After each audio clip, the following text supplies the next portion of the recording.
Hello and welcome back to the channel El Dominance. Anthony here. Please remember to like and subscribe, and also click that notification bell if you enjoy what you see and if you want to see more. Coming up, England Women's Rugby League captain in an open letter to fans for support. Interest grows for Newcastle Knights winger and England star. And Melbourne Storm announced new pathways initiative for Victorian Rugby League players. Guys, you'll have to forgive me today. I'm a bit under the weather, so please ignore my sniffing and snuffling, so I apologise in advance. But the show must go on, as we've got a lot of rugby league to go on, and I'm not letting this cold upset my day of rugby league. So we start off with England Rugby League, but not the men's side, as we have the women's side of the draw starting on Tuesday with England's game coming up. And England's captain Emily Rudge has decided to try to ignite the passion of women in rugby league, women fans, women who want to get into the sport by writing an open letter on all the social media channels via the England RL posting. She talks about the sacrifices that the women's sports women do have for playing the sports that they've chosen to love, and it's very, very poignant. So let's have a look at that letter. Rudge went on to say, Tuesday, November the 1st is a day that will be marked on my calendar as a very special one for a very long time. It's the first game of the Women's Rugby League World Cup, the biggest day for a women's rugby league in this country, and as our England team play Brazil at Headingley. We're already guaranteed to be playing in front of the biggest crowd and the best atmosphere that any of us have ever experienced, and the biggest TV audience, live coverage on BBC Two. But it's not too late if you'd like to join us in making history. It's an unusual kick-off time, 2:30 PM British Summer Time, on Tuesday afternoon. Sorry, it's Greenwich Mean Time. Anyway, as a PE teacher, I'd normally be working at my school in St Helens, but it's been fantastic to hear that of so many school groups who are coming to Headingley to be a part of this truly unique occasion. One of the best things about the way Women Rugby League has grown over the recent years has been hearing girls who say they've been inspired to start playing the game themselves. I know that in the crowd at Headingley or Tuesday, or watching on TV, there are going to be girls who are going to wear the England shirt. Such a proud achievement for all of us in the squad. Because we still have to combine training and playing with our jobs. It's been years of hard work, dedication and sacrifice for all of us and our families and friends. We'll be so proud to have so many of them supporting us at Headingley. We'd love it if you could be there too, whether you're a pupil or a teacher, primary school or secondary school student or employee, even rugby league or rugby union. We've already been inspired this year by the success of the Lionesses at Wembley. Now we get our chance across the north with our other group games at Wigan and Headingley again, before hopefully sharing in a semi-final double header in York and the final at Old Trafford on November the 19th.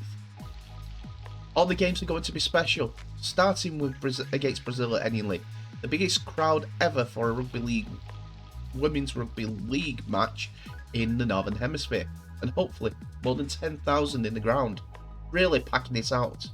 Tuesday, November the 1st. Bring it on, Emily Rudge. If you can, get down to Headingley to watch it, because it will be a great game. The new Brazilian team coming into the Rugby League World Cup can only grow the sport there, as the attention will be shown on them through Brazilian TV or even Fight TV, the online provider. But the England girls, they're going there to win it all as well. So why not support them at Headingley or at the DW Stadium? Got nothing to lose and everything to gain.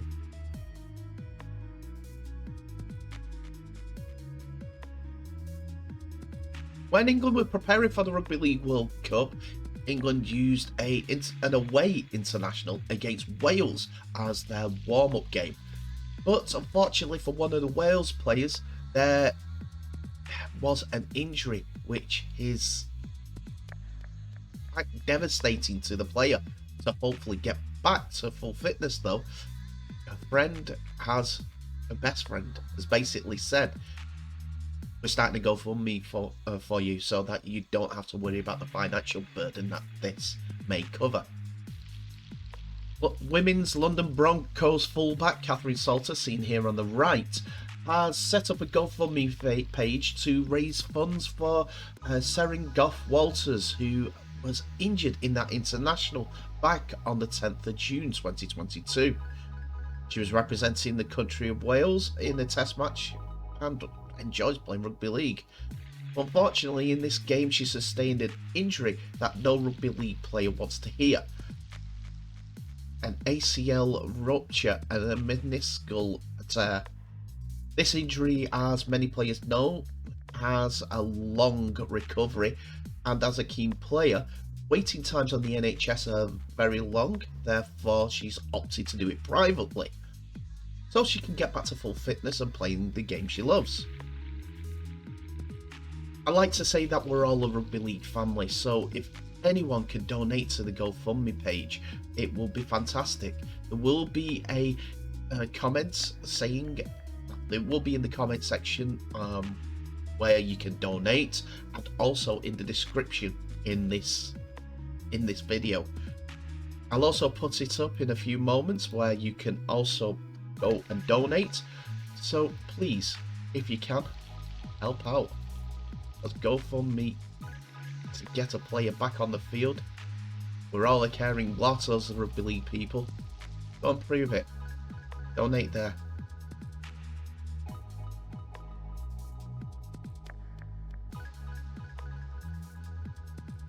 It's also fair to say that England international Dom Young, who has been a breakout star of this World Cup, is a wanted man.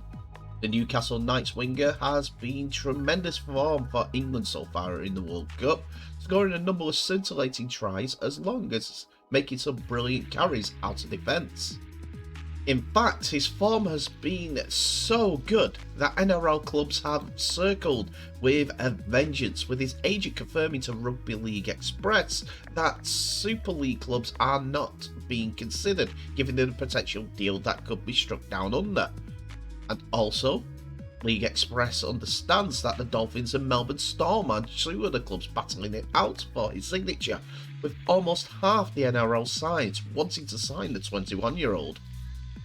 Interestingly, Dom Young had been subject to a bid from Melbourne during the 2019 COVID pandemic, but chose Newcastle instead a year later.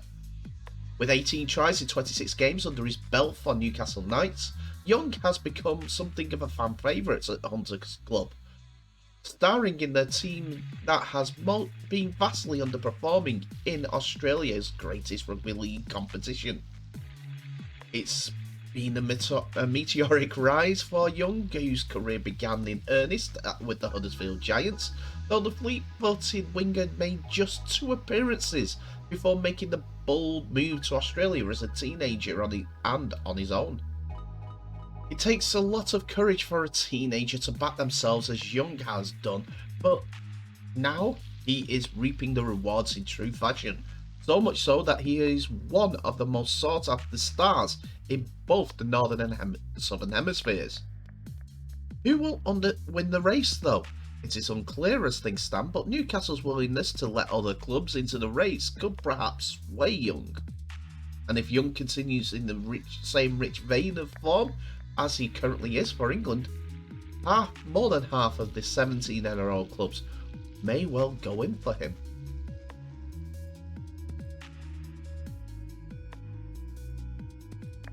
And finally today, news that Victoria's elite male rugby league players will have the opportunity to play in Storm colours next season with the newly announced Melbourne Storm junior representative teams. NRL Victoria and Melbourne Storm, so they finalised a partnership that will rebrand both the Under-19s SG Ball and Under-21s Jersey Flag Thunderbolts teams in the New South Wales Rugby League competitions as the Melbourne Storm. Storm's general manager Frank Ponisi said the partnership will provide young players with the incentive to stay in Victoria and develop their game. We have lost too many talented players from Victoria in recent years who have been looking elsewhere for a pathway to play in the NRL. And in the thoughts of any fan that has seen the Melbourne Storm over the last 25 years, to have only 4 Victorian players wear the Storm jersey in the NRL in our 25 years is not good enough. We want to build a system with the NRL Victoria that provides young boys and girls with the development and pathways to play for the Storm, not have them look interstate to follow their NRL dream. While the Thunderbolts have been a good development program for our local elite players, we want to build a system that delivers a strong connection with Storm and provide the incentive for local players to one day play for Storm at AAMI Park. Not only will the SG Ball and Jersey Flag teams play under our name, but players will wear the Storm colours, train in the Storm kit, and have access to our coaches and staff throughout the year to help them in their training and development. Penosi said the Storm is also working with National Rugby League Victoria on further strengthening pathways for both girls and boys who want to play rugby league for the Storm in the future.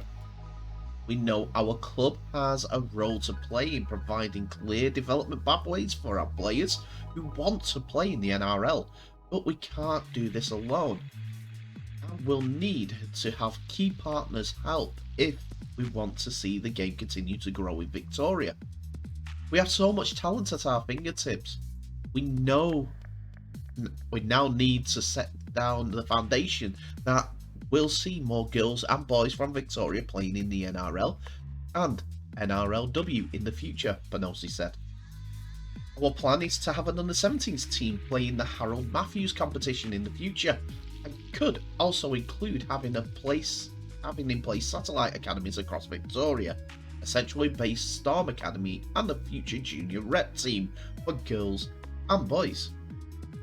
The Storm currently has 3 Victorian players on the Storm's top 30 roster in Dean Iramaya, Young Tuna May Pia, and Suafa Logo, while General Manager of the NRL Victoria, Brent Silver, said the partnership with the Storm had already proven great benefits to players, referees, coaching, and also many administrators across Victoria. Storm has been a great supporter of our game in Victoria, not only through the successes on the field, but by putting their name to all our competitions, having players engaged with the community and provide free membership to all registered participants, Silver said. This is yet another positive step for our game and gives our players extra incentive to want to pull on that purple jersey. The announcement was made on the same day that newly appointed Storm Pathways coach Matt Duffy joined the members of Meadowbrooks. A member for The announcement was made on the same day newly appointed Storm Pathways coach Matt Duffy joined the member of BroadMeadows, Frank McGuire, as work commenced on the pavilion at the Seabrook Reserve Rugby League State and Community Centre today. Mr. Maguire and Mr. Duffy met the players from the Melbourne Storm Jersey Flag and SG Ball teams, as well as those from the Storm Lisa Fayolo Under-17s women's team from the local club, the North Thunder. The Seabrook Reserve Rugby League facility is a game changer for pathways for female and male players in Victoria, Duffy said. It will open up so many opportunities for participants and pathway programs for NRL Victoria and will Also, give the Storm an alternative for training and community engagement activities. We don't have many options in Victoria when it comes to elite rugby league playing and training facilities. This facility will change that and will give all our programs greater flexibility in the years ahead. I've had a look at these plans for the redevelopment of the entire facility. They've started work, roads in and out, new car parking facilities, convenient, easy to get in and out. And also they've demolished the former BroadMeadow outdoor swimming centre, ready to build a new pavilion near their pitch 2, which to be fair looks like a soccer pitch. Can be used obviously for a rugby league team, as they just need to change the post, but there's also a specialised rugby pitch nearby which is kind of blocked off from the viewing public for training or whatever. So it's going to be a top class facility no matter what happens, as Melbourne Storm have started to use it. Well, the plans to use it in the future.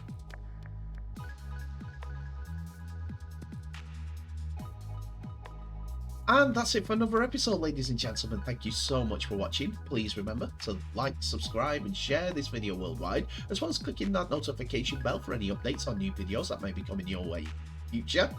Tell me what your thoughts are of today's episode in the comment section below.